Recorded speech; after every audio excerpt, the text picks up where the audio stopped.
my mercy blue man, thou looks like on me knees afore thee. Let me suit the state out of thee, then tak thee too, be it bright blue silicon and dyed mate, or something wholly new, the way inside.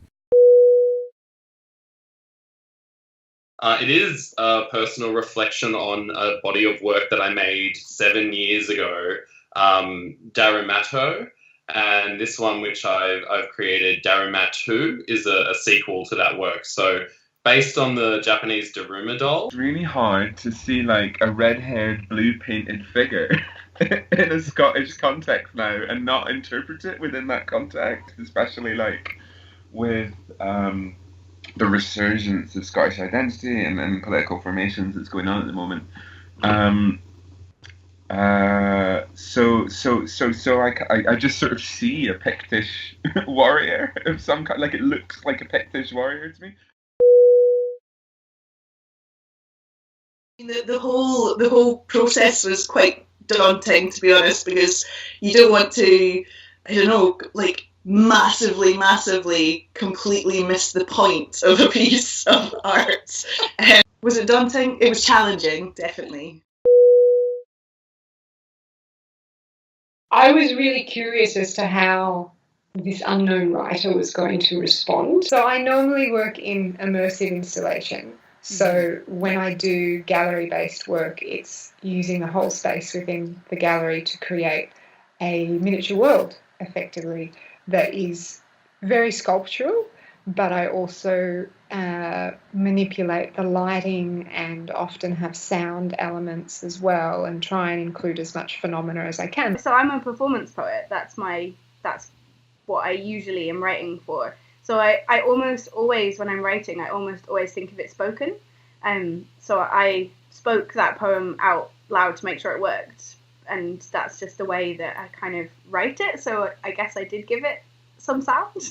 We'll grind the airms to bone meal, wash the war woad off with sweet, so as we can hap us up in flags o' better black. Trying to get through it in terms of like your native tongue or whatever kind of dialect it was written in was interesting. It was an attempt to kind of, and this is something that I've been doing across various bits of writing, but to flip that primal Scottish masculinity on its head and try and give it some new layers of meaning.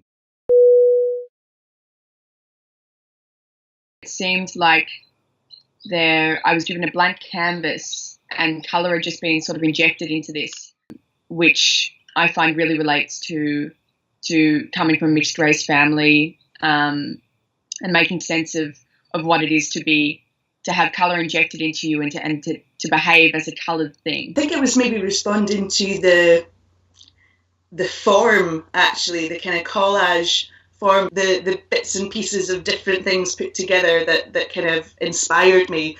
It was definitely a great sort of jumping off point to start writing about things that I haven't written about before.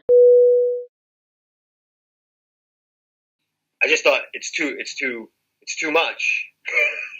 It's maximalist. Yeah. And so in order to handle that, what I did is I drew a line in my mind right across the middle, and I 2 lines going down, and I broke it up mentally into 6 boxes. To have 6 different little storylines or angles on the painting was something I didn't expect at all. In fact, I didn't know what to expect.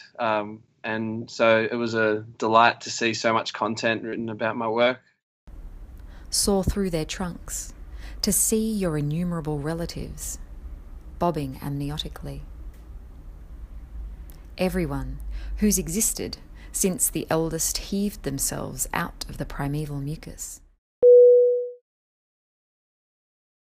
I've written a fair amount of ekphrastic work before work in response to visual works of art, and often have used things like the artist's biography and anecdotes from their history, the title of the work as not just clues to its meaning, but part of the texture of the poem or whatever it is that I'm writing.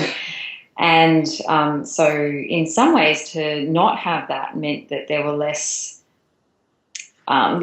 cues to go on. But I don't think it was a handicap in the end, because I just had to trust my own reading of the image completely and go with that.